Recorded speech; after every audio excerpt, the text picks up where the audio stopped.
अस्सलाम वालेकुम। एक नई एपिसोड के साथ हम आपके सामने फिर हाजिर हुए हैं। आज जो शख्सियत हमारे साथ मौजूद हैं वो कराची के one of the 3 top most या लीडिंग टर्शरी केयर हॉस्पिटल्स में से एक हॉस्पिटल जिसका नाम है Ziauddin medical university and hospital, उसमें आई डिपार्टमेंट के हेड भी हैं, उसको लीड करते हैं। इनका नाम है प्रोफेसर शर्जील सुल्तान साहब। अस्सलाम वालेकुम शर्जील भाई। वालेकुम अस्सलाम। आपकी तबीयत ठीक ठाक है? अल्हम्दुलिल्लाह। क्योंकि जो सवाल हम करने वाले हैं उसके बाद अमूमन लोगों की तबीयत ठीक नहीं रहती। कोई बात नहीं, मैं बर्दाश्त करूँगा। फरहान भाई शुरू हो जाए, आप ही शुरू बिल्कुल हो शुरू। जाइए। अच्छा, क्योंकि डॉक्टर साहब जो है वो मेरे दोस्त हैं तो मैं उनको उसी तरह मुखातिब करूंगा जैसे मैं करता हूँ। तो शर्जील, पहला सवाल ये है आपसे कि आपकी स्कूलिंग कहाँ से हुई और फिर उसके बाद कॉलेज, तो वो आप ज़रा अगर उससे शुरू करें। मेरी स्कूलिंग जो है वो पहले नियाजी ग्रामर स्कूल से हुई। मैंने 5-6 क्लास तक तो मैंने नियाजी ग्रामर स्कूल से पढ़ा। उसके बाद फिर मैं नेशनल हाई स्कूल में मेरा ट्रांसफ़र हो गया। फिर मैं नेशनल हाई स्कूल में अपनी मैट्रिक तक मैं नेशनल हाई स्कूल में रहा, गुलशन इकबाल में। अच्छा, तो मेरी स्कूलिंग फिर आखिरी जो है नेशनल हाई स्कूल से हुई, जिसमें मैंने मैट्रिक किया। उसके बाद फिर मैं कॉलेज चला गया। कॉलेज में मेरा आदमजी कॉलेज था, वहाँ से मैंने इंटर किया और उसके बाद फिर मेडिकल कॉलेज मेरा सिंध मेडिकल कॉलेज था। अच्छा, सिंध मेडिकल कॉलेज में मैंने ज्वाइन किया और फिर मैं वहाँ से पास आउट हुआ 98 में। 98। चलें, आपने अच्छा हुआ बता दिया कब पास आउट हुए, हमें आपका एज का अंदाजा हो जाएगा। जी जी बिल्कुल, मैं छुपाने वाला आदमी नहीं हूँ। चले, माशाल्लाह। नहीं, काफी नहीं छुपाते हैं। मेरे साथ एक दफा ट्रैवलिंग की थी तो मुझे कुछ बोलने का मौका ही नहीं मिला। अच्छा, मैं एज की बात कर रहा था, आप किस चीज़ की बात कर रहे हैं? नहीं, मैं उन चीजों की बातें कर रहा हूँ जिसको छुपाने की जरूरत होती है। अच्छा, और ये नहीं छुपाते, अक्सर घर में पता चल जाता भाभी को।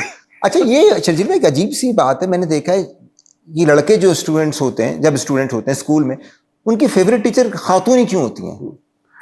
मुझे नहीं पता औरों के साथ क्या है, लेकिन मेरे साथ तो हमेशा ऐसे ही था कि मुझे जो है ना मेल टीचर समझ में कभी भी नहीं आते थे। मुझे हमेशा खातून टीचर ही समझ में आती थी और वो इसलिए खातून टीचर ही मेरी हमेशा फेवरेट रही। लेकिन वो ऑल टाइम फेवरेट ही होता था। जैसे ही नेक्स्ट आप किसी और क्लास में जाते थे तो टीचर आपकी चेंज हो जाती थी, तो आपको फिर वो अच्छी लगने लगती थी। अच्छा, ये फीलिंग आपकी अभी तक चल रही है? नहीं, थोड़ा इसमें पॉज आ गई है, काफ़ी हद तक पॉज आ गई है, स्टेबिलिटी आ गई है काफ़ी।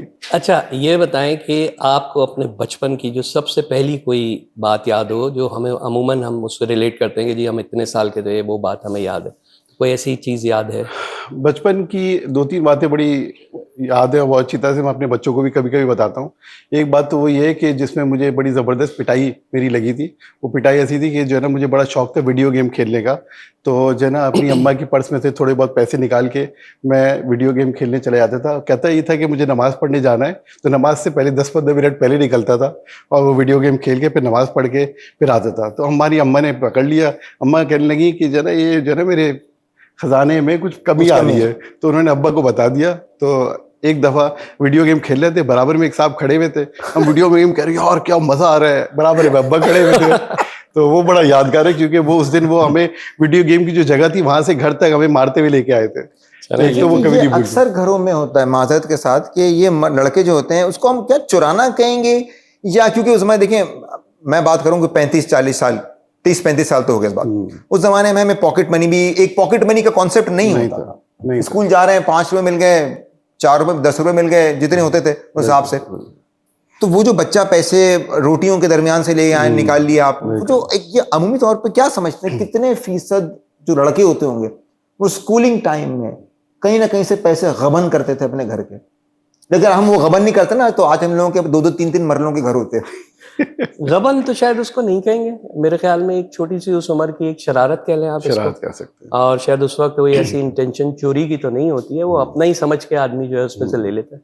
तो अपना समझ के लेता तो बताता क्यों नहीं कि मैंने क्योंकि अगर आप ये बताएंगे कि आप वीडियो गेम खेलने जा रहे हैं तो उस वक्त वीडियो गेम को एक बहुत बुरा समझा जाता था। उसकी एक रीज़न थी कि एक वीडियो गेम बुरा नहीं था, लेकिन वो ये कहते थे वहाँ पे जो खड़े हुए लड़के होते हैं या होते हैं उनमें से बहुत सारे ऐसे होते हैं कोई स्मोक कर रहा है, कोई कुछ कर रहा है, तो वहाँ की जो लोग होते थे उसके से मुझे अब्बू खास तौर पे कहते थे कि बेटा ये जगह सही नहीं है, मैं आपको घर पे लेके ला देता हूँ, आप उसमें आपने वीडियो गेम्स खेलने तो खेलें। उसके बाद उन्होंने मुझे दिलाए भी। उन्हें अटारी एक बड़ा मशहूर गेम था, सैगा, तो वो उन्होंने घर पे दिलाया कि बेटा आप घर में खेला करें। तो फिर वी गेट टू नो कि भाई क्या हुआ क्या था, क्यों रीज़न थी कि हमें डांट पिटती थी या मार पिटती थी, कि वो चाहते थे कि उस पब्लिक के साथ ना हो कि वो ऐसी पब्लिक जो मेरे बेटे को खराब कर दे। अच्छा, ये बिल्कुल एकदम से सवाल से बात निकली कि ये जो आपने बोला ना कि आपके वालिद ने किया, हमारे भी अम्मा अब्बा एक चेक रखते थे, खेलने जा रहे हैं तो देख रहे हैं। आजकल शायद हम चेक नहीं रख पा रहे। मैं आपकी अपनी फरहान भी की बात नहीं कर रहा, मैं एक अमूमी तौर पर बात कर रहा हूँ कि जिनके बच्चे 10-12 साल के हैं, हम शायद उनकी बहुत सी एक्टिविटीज़ पे चेक नहीं रख पा रहे हैं। और जब हम चेक रखने की कोशिश करते हैं तो बच्चे एक तरीके से रिटेलिएट कहेंगे या थोड़ी सी रिपल्शन कह लीजिए, आपको लगता है कैसी होती है? तो how to handle that condition? मेरे ख्याल में जब जिस एरा में हम लोग थे, हमारी आउटडोर एक्टिविटीज़ बहुत ज़्यादा थी, ठीक है। अगर आप इस एरा में देखें तो आपके बच्चों की आउटडोर एक्टिविटीज़ कितनी हैं, ठीक है ना। तो एक ये बहुत इंपॉर्टेंट रोल प्ले करता है कि जब हम ज़्यादा आउटडोर एक्टिविटीज़ में होते थे तो हमारे माँ बाप ज़्यादा कॉन्शियस होते थे कि किन लोगों के साथ खेल रहे हैं, किन लोगों के साथ उठ बैठ रहे हैं, तो उसको क्रॉस चेक रखना उनके लिए बल्कि ज़्यादा टफ होता था। अब बच्चों की एक्टिविटीज़ इनकी बहुत लिमिटेड इंडोर एक्टिविटीज़ हो गई हैं, बच्चों का एक्सपोजर कम हो गया है। एक चीज़ प्लस भी है, माइनस भी है। एक तो बच्चों की फिजिकल एक्टिविटीज़ कम हो गई हैं, जिसकी वजह से डेफिनेटली वो एक कॉम्प्रोमाइज़, एक लाइफस्टाइल जो उनका है वो एक थोड़ा सा हो गया है। उनको ज़रूर एक आउटडोर एक्टिविटीज़ को कंटिन्यू करना चाहिए इस एज में, इस फेज में, क्योंकि जिस फेज में हम थे उस वक्त तो हम लोगों का खेल कूद बाहर, क्रिकेट, हम लोगों को खेल कूद बहुत ज़्यादा होता है। उसमें माँ बाप बहुत कॉन्शियस होते हैं इन बच्चों के दरमियान, कहीं हमारा बच्चा बिगड़ तो नहीं रहा, या इन बच्चों के साथ हमारा बच्चा कोई सिगरेट तो नहीं पीता या कोई ऐसी चीज़ तो नहीं करता जिसको वो कभी भी बर्दाश्त ना कर सके। बिल्कुल, वो जैसे आप गेम का बता रहे हो ना, तो वो जो आपके वालिद साहब का कंसर्न था वो गेम नहीं था, वो सोबत थी। बस तो वो पहले इस चीज़ पे बड़ी इंपॉर्टेंस दी जाती थी कि सोबत आपकी अच्छी होगी तो आप जो है अच्छा बनेंगे। लेकिन अब इशू जो जैसे शहाब जिक्र कर रहे हैं, अब क्योंकि सोशल मीडिया और जो एक्सेस इतना बच्चों के पास थ्रू इंटरनेट आ गया है कि अब शायद चेक एंड बैलेंस वो सोबत पे रखना भी बड़ा मुश्किल हो गया। बिल्कुल मुश्किल हो गया। चलें यहाँ से आगे बढ़ते, आपकी अब ज़रा आगे कॉलेज लाइफ की बात करते हैं, प्रोफेशन की बात करते हैं। ये बताइए कि माशाल्लाह आपके सारे बहन भाई डॉक्टर हैं और शायद आपकी फैमिली में और भी आपके शायद चचा भी डॉक्टर हैं, तो क्या उस वक्त आप लोगों को किसी और प्रोफेशन का नहीं पता था कि आप लोग सारे ही डॉक्टर बन गए? बहुत अच्छा क्वेश्चन आपने रेज किया। असल में मेरे वालिद जो है वो टीचर थे और शुरू से उनका ताल्लुक पंजाब से था। वो अपनी बेसिक एजुकेशन अपना सारा करके भावलपुर से आए थे। उसके बाद वो उन्होंने बड़ी स्ट्रगल लाइफ गुजारी, जैसे जाहिर सी बात है सब माँ बाप ने ही इनिशियल हमारे फेज़ में गुजारी होती है। तो उनका बहुत टफ स्केजुअल होता था और उनको शुरू से उनका एक पैशन था कि मुझे ना एक डॉक्टरी बहुत पसंद है, मुझे एक प्रोफेशन, मुझे नहीं पता कि इस प्रोफेशन में अर्निंग क्या है, लेकिन मुझे पता है इस प्रोफेशन में रिस्पेक्ट बहुत है। इसमें जो रिस्पेक्ट का एलिमेंट था वो अब्बू को मेरे बड़ा इम्प्रेस करता था। तो मेरे माँ बाप ने जो ना बड़ी एफर्ट करके, पहले जो हमारे भाईजान थे, बड़े भाई, जब वो मेडिकल कॉलेज में गए, वो डावाइट थे, उसके बाद वी फॉलोड देम कि बस एवरीबडी वाज फॉलोइंग सीनियर पर, जो भी एल्डर ब्रदर होता था उसको फॉलो करता चला गया। मेरे बाद जो मेरे से पहले जो थे मेरे भाई थे, नबील जो थे, वो जो है वो मेडिसिन में गए। उसके बाद पीछे मैंने कहा नहीं यार ये यही फील्ड अच्छी है, तो एक उन्होंने लाइन हमें बता दी थी, बाकी फॉलो हम करते रहे उसको। सही सही। अच्छा, एक दिन मेरा आपके घर पे आने का इत्तेफाक हुआ था, नहीं इत्तेफाक तो नहीं था, खैर वो डेलिबरेटली आया था क्योंकि खाने का वक्त था ना। तो आपके घर पे माशाल्लाह गाड़ियां भी हैं, एक बाइक खड़ी है जो काफ़ी पुरानी सी थी, आपने मुझे बाकायदा दिखाई थी, साहब ये वाली बाइक देखिए था, तो उसकी ज़रा कहानी सुनाए। माशाल्लाह इतनी सक्सेस के बाद वो बाइक भी आज तक, कितने साल हुए उसको? वो 2005 से मेरे पास है। 2005 इतनी पुरानी कोई चीज़ है आपके साथ? फीमेल 2006 बाइक भी फीमेल ही होगी? 2006 से मेरे साथ मेरी वाइफ है। ओ, फिर भी वो भी जूनियर है, मतलब एक साल फिर जूनियर है। सही। उसमें ये था कि मैंने जब अपना कैरियर स्टार्ट किया तो डेफिनेटली हम लोगों ने जब बाइक परचेज की तो मुझे बड़ा शौक था। मेरे पास बाइक थी 125 CG 125, उसकी आवाज़, उसकी साउंड। तो मैंने अपने कैरियर में जब स्टार्ट की तो मैंने अपनी बाइक ख़रीदी और वो बाइक वही बाइक है जिसके थ्रू मैं अपने तमाम जो लेवल्स हैं उनको अचीव करता हुआ फिर अपने इस फेलोशिप पीरियड तक पहुंचा। 2008 तक मैं अपनी उस बाइक को रेगुलरली चलाता रहा और मैंने उसको इसलिए रखा है कि इंसान को अपने अपने पास्ट को साथ लेके चलना चाहिए अपने फ्यूचर के लिए और अपने प्रेजेंट के लिए। एक तरह से आपके मुश्किल वक्त का साथी था, स्ट्रगल का साथी। बिल्कुल, एक स्ट्रगल का साथी था। फिर मैंने उसको पूरा कंप्लीटली उसको अपडेट कराया, उसको बिल्कुल न्यू करवा के उसको अपने साथ रखता था। कभी कभी बच्चों को बड़ा पसंद था, बाबा बस साथ बैठना है, तो कभी उनको एक चक्कर लगा दिया बाइक पे, तो मुझे बड़ी पसंद थी, तो इसलिए वो मेरे साथ अभी तक है। चले माशाल्लाह। अच्छा चल रही है वो? जी नहीं, मैं 2006 की जो 2006 भी चले, भाभी आई थी, वो अभी तक चल रही है। अच्छा, वैसे मैं समझा आप मोटरसाइकिल की बात कर रहे हैं, तो वो बच्चे नहीं, अच्छा भाभी की भी मोटरसाइकिल बिठा के चलाया? नहीं, भाभी को बड़ी मुश्किल होती थी उनको बिठाने की, क्योंकि वो मोटरसाइकिल पे उनके लिए बैठना बहुत मुश्किल होता था। अच्छा, एक दफा मैंने बिठाया तो बहुत सख्त नाराज हुई, मुझे उतार दे यहाँ पे। नहीं, ये आपकी आप बोलते मैं उतारूंगा तो किसी दूसरे को बिठा दूंगा। आपकी सच्चाई की हम कदर करते हैं, क्योंकि भाभी को ज़ाहिर है बैठने में मुश्किल होती होगी, आपको तो माशाल्लाह आपको काफी तजर्बा रहा है। जी जी जी, तो आपको तो कोई ऐसा नहीं, मैं माशाल्लाह बहुत खुश रहा, कंफर्टेबल रहा। बाइक मुझे इसलिए बहुत पसंद थी। अच्छा माशाल्लाह। चलें अब इससे और आगे बढ़ते हैं थोड़ा सा। अब ये बताएं कि मेडिकल कॉलेज हो गया, डॉक्टर बन गए, अब स्पेशलिटी आपने कैसे चूज की कि जी आपने ऑफ्थल्मोलॉजी में जाना है? स्पेशलिटी की भी एक बड़ी दास्तान है। वो ये कि जब मेडिकल कॉलेज में थे तो हमें पता ही नहीं था कि हमें आगे जाके कौन सा अपने लिए फ्यूचर कोई परस्यू करना है। और क्योंकि टू बी ऑनेस्ट उस वक्त गाइडलाइंस इस लेवल की नहीं थी जो अब हम बच्चों को देते हैं, जिस तरह की गाइडलाइन। क्योंकि मैं भी एक मेडिकल कॉलेज में होता हूँ, मैं जिस तरह से बच्चों को पढ़ाता हूँ तो उनको ये आइडिया देता हूँ कि देखो ये इट्स अ गुड प्रोफेशन और ये एक फील्ड बहुत अच्छी है, तो हम उस हिसाब से बच्चों को पढ़ाते हैं। लेकिन जब मैंने मेडिकल कॉलेज किया तो मेरे लिए कोई ऐसी चीज़ इंप्रेसिव नहीं थी कि मुझे ऑफ्थल्मोलॉजी ही ऑप्ट करनी है। लेकिन अल्लाह मियां उनकी मग़फ़िरत फरमाए, जो हमारे जीपी थे, नॉर्मली हर फैमिली में कोई ना कोई एक ऐसा जीपी होता है जिसके आप रेगुलरली माँ बाप अपने बच्चों को लेके जाते हैं। तो उन्होंने ये कहा कि ना आपके माशाल्लाह 3 बच्चे, उनमें से एटलीस्ट 2 बच्चों का किसी एक को एनेस्थीसिया में और एक को आई में जाना चाहिए। और उन्होंने कहा इट्स अ गुड प्रोफेशन और आप लोगों को ज़रूर ऑप्ट करना चाहिए। तो उनकी बातों को हम बहुत ज़्यादा हुर्फ़ आखिर की तरह कंसिडर करते थे। तो जैसे ही हमने MBBS, स्पेशली मेरा जो भाई था बड़ा, वो मेरे से 2 साल सीनियर था, तो जब मेरे भाई का वक्त आया MBBS के बाद, हाउस जॉब के बाद, तो मेरे भाई ने पहले ऑफ्थल्मोलॉजी ऑप्ट की खुद। वो गए पहले हॉस्पिटल में, वो वेल नोन हॉस्पिटल था, और जब वहाँ गए तो वहाँ देखे कि 100-150 पेशेंट बाहर बैठे हुए हैं, उनकी रेटिनोस्कोपी, उनका चश्मे का नंबर चेक करना है।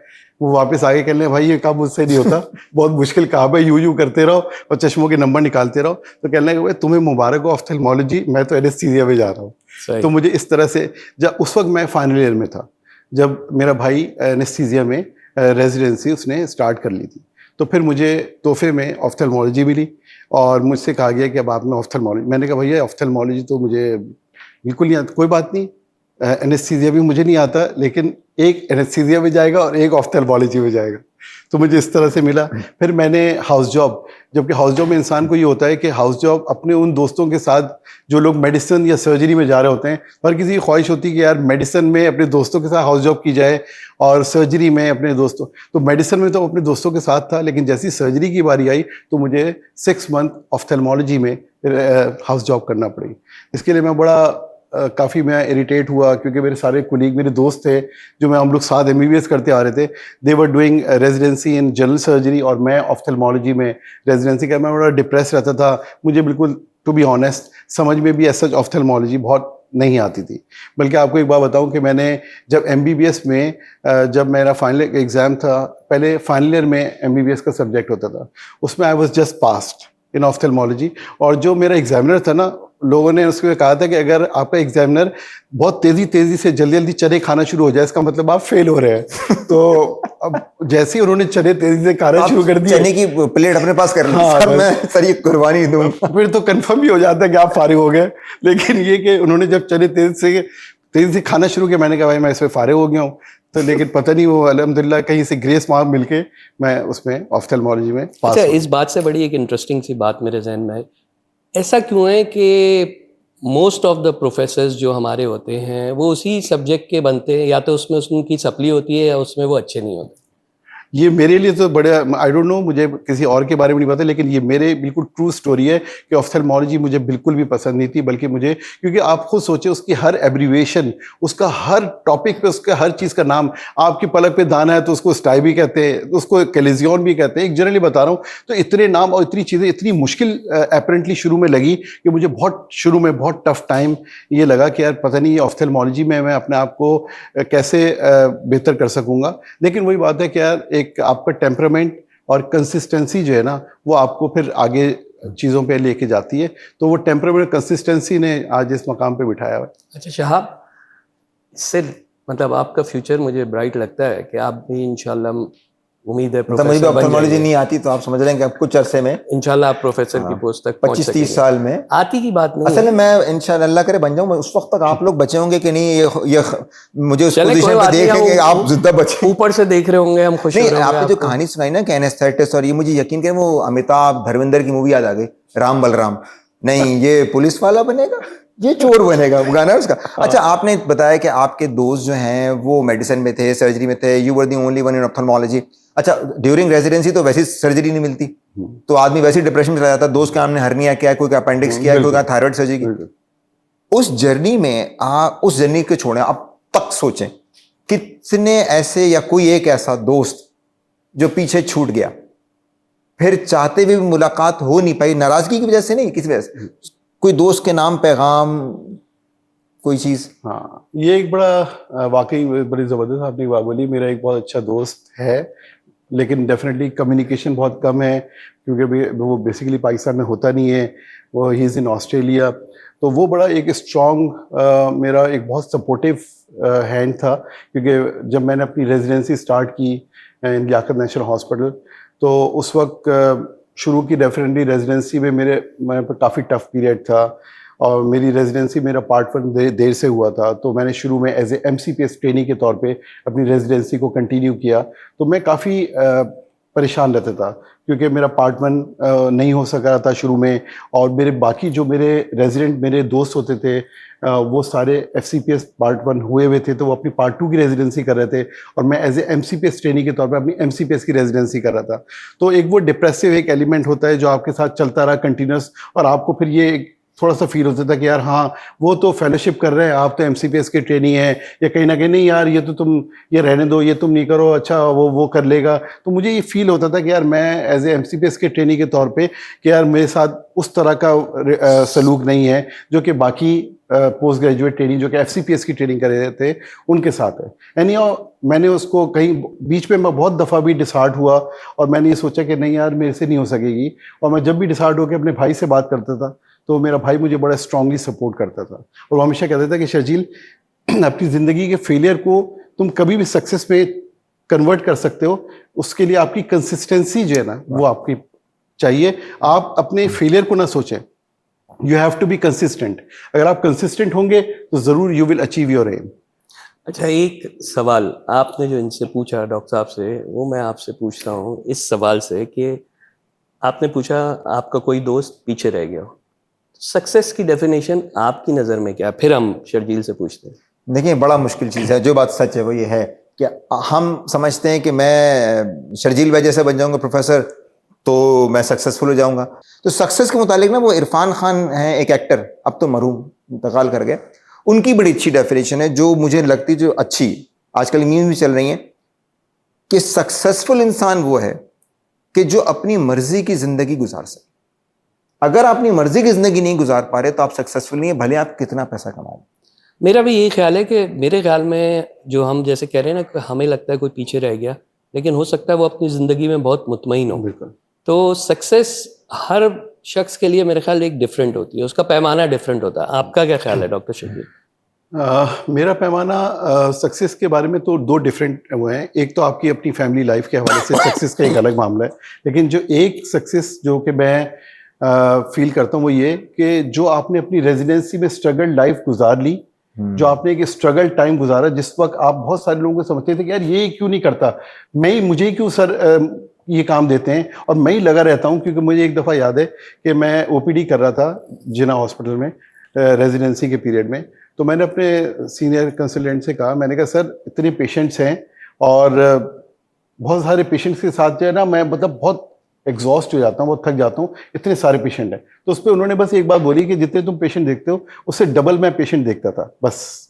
इसके अलावा उन्होंने कुछ नहीं कहा। उसके बाद मैंने आज तक उनको कभी कोई कंप्लेन नहीं की कि मुझे कितने पेशेंट देखने चाहिए कितने नहीं, लेकिन मैं जो आपकी रेजिडेंसी में आपकी स्ट्रगल आपने गुजार ली, जो आपने मेहनत करके सीख लिया, और वो जो आप सर्जरी करने के बाद या पेशेंट का लेवल ऑफ सेटिस्फेक्शन आने के बाद, वो आपकी सक्सेस है। ये आपने बड़ी अच्छी बात की, और हमारे प्रोग्राम का मकसद भी है कि हम ऐसे लोगों को बुलाएं जो अपेरेंटली लोगों को लग रहा होता है कि वाह वाह उनकी पोजीशन बहुत अच्छी है, मगर वो पोजीशन पे पहुंचे कैसे।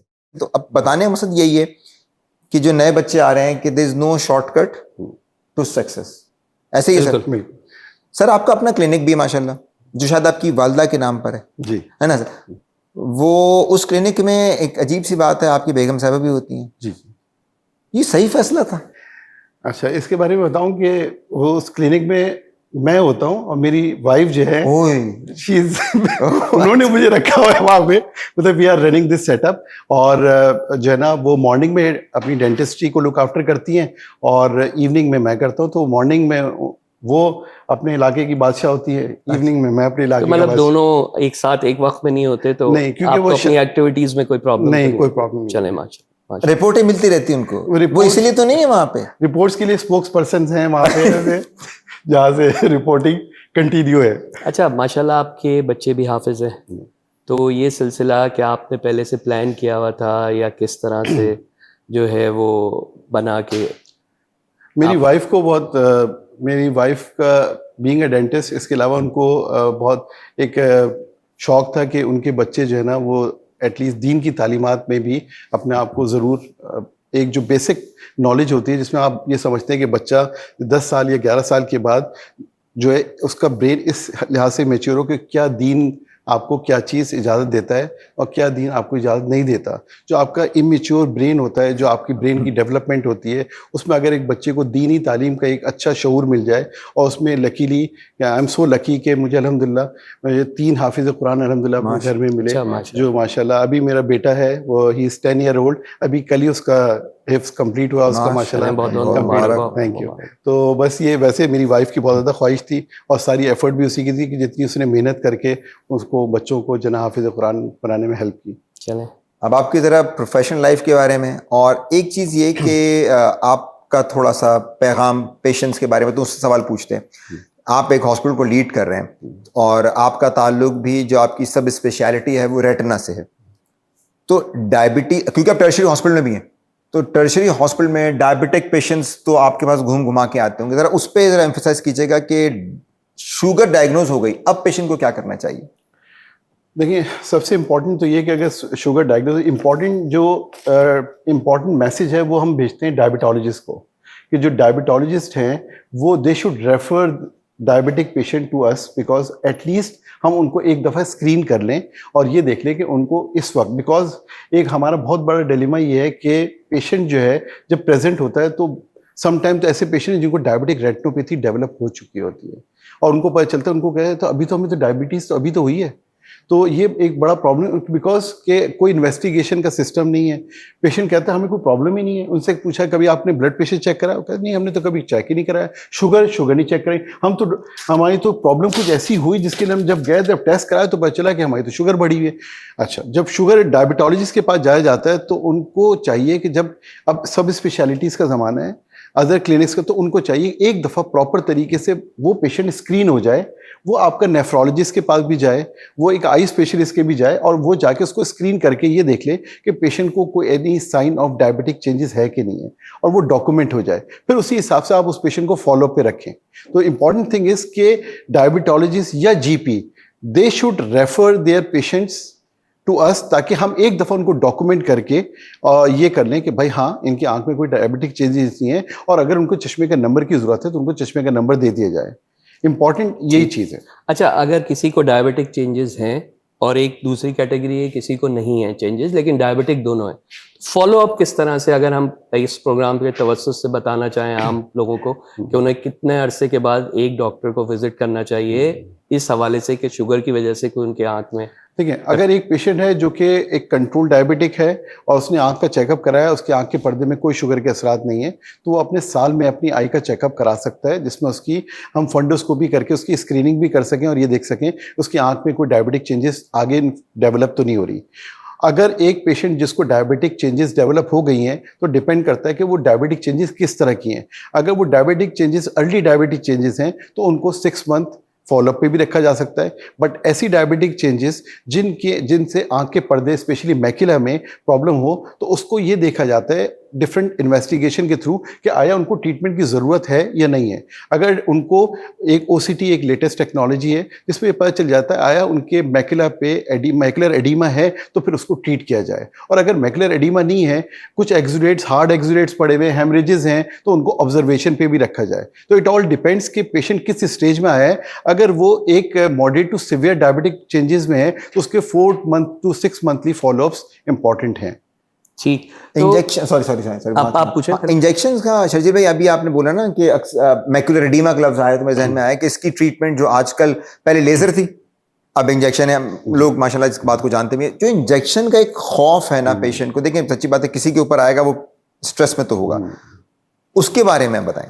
उसके बारे में ये था कि ये तो वाकई सही बात है, बल्कि इनफैक्ट कल ही एक ऐसा पेशेंट आया और she is a young lady, she is just 40 year old, और जब उनको बताया कि आपकी आंख में इंजेक्शन लगेगा तो वो तो बिल्कुल ही सरप्राइज हो गई। कह रही आंख में इंजेक्शन, कह रहे आप हाथ पे लगा दें, आप कहीं पे भी लगा दें, ये आंख में इंजेक्शन कैसे लग सकता है और कैसे होगा ये, क्या, मैं तो बहुत खौफजदा हो गई। तो मैंने उनको ये बताया कि देखें अभी इस वक्त आपको इस आंख से कितना नज़र आ रहा है। इत्तेफाक से उनकी विजन इतनी ड्रॉप हो गई थी कि वो काउंटिंग फिंगर पे आ गई थी।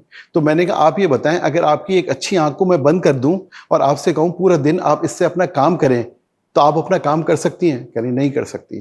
तो मैंने कहा अगर आपकी ये हम इंजेक्शन लगाएंगे, इससे आपके पर्दे में बेहतरी आना शुरू हो गई तो आप इस आंख को भी आहिस्ता आहिस्ता इस्तेमाल करके अपना नॉर्मल तरीके से अपना काम कर सकती हैं। तो देखिए पेशेंट्स को बहुत ज़्यादा मिसालें देके और कुछ इस तरह से, देखिए हर चीज़ नहीं होता हाँ इंजेक्शन तो लगेगा। बाज़ सर्जन जो होते हैं वो कहते हैं भाई इंजेक्शन हाँ थोड़ी सी तकलीफ तो होगी, बर्दाश्त करें। लेकिन देखिए पेशेंट, आप पेशेंट बन के बैठें और फिर आप सामने आपका जो सर्जन आपको कुछ कहे तो फिर अपने आप को उसी जगह पे रख के सोचें। तो आपने थोड़ा सा एक सिंपैथी का जज्बा भी रखना होता है और थोड़ा सा उनको ये समझाना होता है, क्योंकि देखें एक इंजेक्शन नहीं, समटाइम पेशेंट को रिपीटेड इंजेक्शंस लगने हैं। तो आप उनको बताने, देखें बहुत ही छोटा सा एक नीडल से हल्का सा प्रिक होगा, लेकिन आपकी आंख से बढ़ के कुछ नहीं है।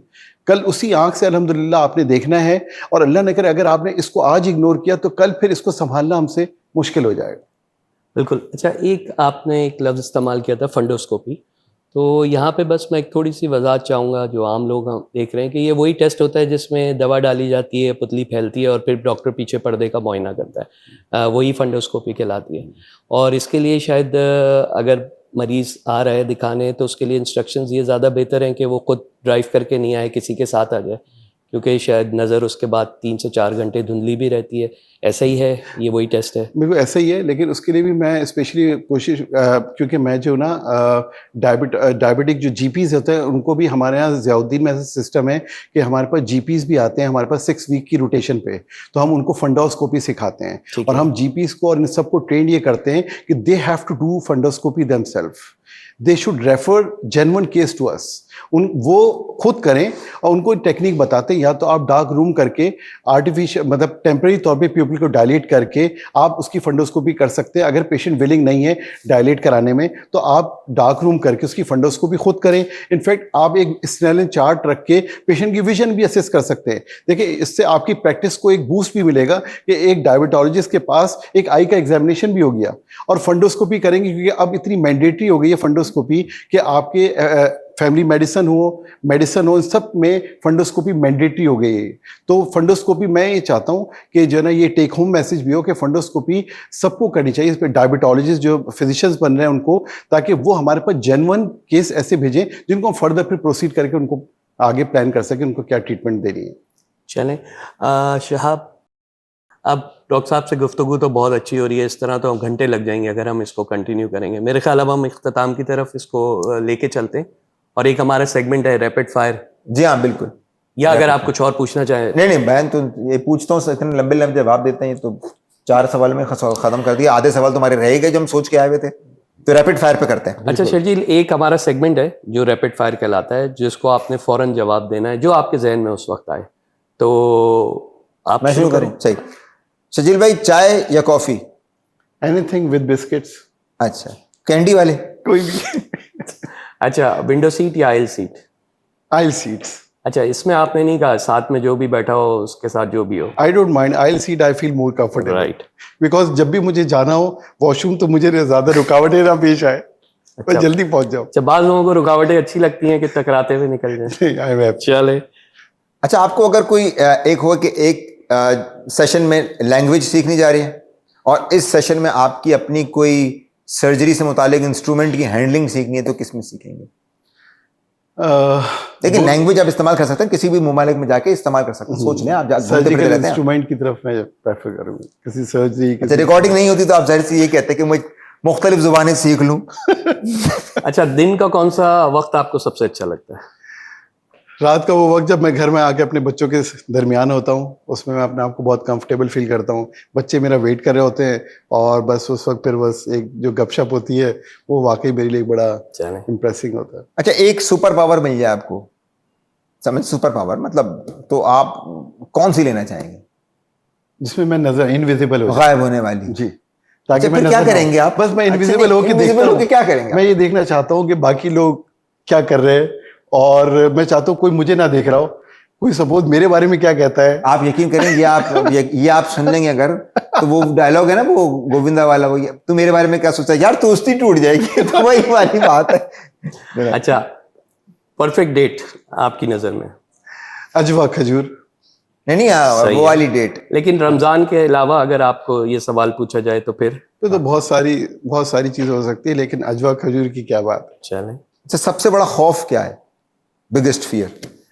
सबसे बड़ा खौफ है कि मैं एक पेशेंट को ऑपरेट कर रहा हूँ और वो ओनली आइड पेशेंट है, और उसको मुझे मतलब जो हम सर्जरी कर रहे हैं उसके बाद उसने उस आँख से देखना है, और वो खौफ के अल्हम्दुलिल्लाह के उसकी सर्जरी एक अनइवेंटफुल सर्जरी में पे कंप्लीट हो, तो ये बहुत एक खौफ भी है और एक सेटिस्फेक्शन और खुशी भी है कि इंशाल्लाह अगर अनइवेंटफुल सर्जरी हो तो उसको कल बहुत वो खुश होगा, और उसके चेहरे की फीलिंग जो होगी वो मेरे लिए सबसे बड़ी ब्लेसिंग होगी। अच्छा, एक मैं बस पूछना चाहूँगा आखिर क्लोज करते, मैंने जब भी शर्जील भाई को देखा है ना, ये टाई वाई लगा के फिट फाट हो, तो आज आपने रास्ते में आ रहा था साथ में, तो उन्होंने बाकायदा फ़ोन किया आपको कि भाई टाई पहन के नहीं आनी, फिर भी ऐसी शर्ट पहनी हुई है, यकीन करें कि हो सकता है टाई लग सकती है, किसी मोजे के अंदर छुपाई हुई उन्होंने। गर्मी नहीं लगती आपको? इतनी टाइयाँ पहनते हैं आप। टाई के हवाले से ये वैसे कि क्लिनिक्स में बैठ के, एक तो ये पेशेंट जो आता है वो आपकी बहुत सारी चीज़ों को देख रहा होता है, आपकी क्वालिफिकेशन को देख रहा होता है, आपकी अपीयरेंस को देख रहा होता है, आप किस तरह से पेशेंट से बात करें, उसमें एक पोर्शन जरूर उसकी आपकी अपीयरेंस का होता है, तो वो और आपके केस में आपकी टाई को भी देख रहा होता है डेफिनेटली। तो इसलिए मैं समझता हूँ कि आप जिस क्लिनिक में बैठे हुए हैं तो उसमें आपकी अपीयरेंस ऐसी हो कि जो पेशेंट आपसे इम्प्रेस हो, ओवरऑल हर चीज़ को ऐड ऑन करके, आपकी अपीयरेंस को देखते हुए, आपकी बात करने के तरीकों को देखते हुए, आपकी क्वालिफिकेशन को देखते हुए। सर्जिकल कॉस्ट में तो नहीं लगाते ना फिर वो टाई के पैसे? बस वो सारी चीज़ें ऐड ऑन हो के उसके बाद फिर आपकी उसमें। चलें, मेरे ख्याल में प्रोग्राम का इख्तिताम करते हैं। शर्जील, आपसे बहुत ही अच्छा हमारा आज का सेशन रहा, कुछ मालूमात भी हमें आपके बारे में मिली, कुछ उम्मीद है जो लोग इसको देखेंगे उनको भी थोड़ा सा मोटिवेशन होगी, कुछ ऐसी चीज़ें आपने बताई कि अगर कोई ज़िंदगी के किसी ऐसे फेज़ में है जो वो समझता है कि मायूसी है उसको, तो मेरे ख्याल में उसको थोड़ी सी हेल्प ज़रूर मिलेगी। तो नाजरीन, इसके साथ हम आज के प्रोग्राम का इख्तिताम करते हैं। इंशाल्लाह अगले प्रोग्राम में किसी नई शख्सियत के साथ आएंगे। चलते चलते एक छोटी सी बात, ज़िंदगी में मंजिलें उन्हीं को मिलती हैं जो मंजिलों को तलाश करते हैं। अपना बहुत ख्याल रखिएगा। पाकिस्तान जिंदाबाद।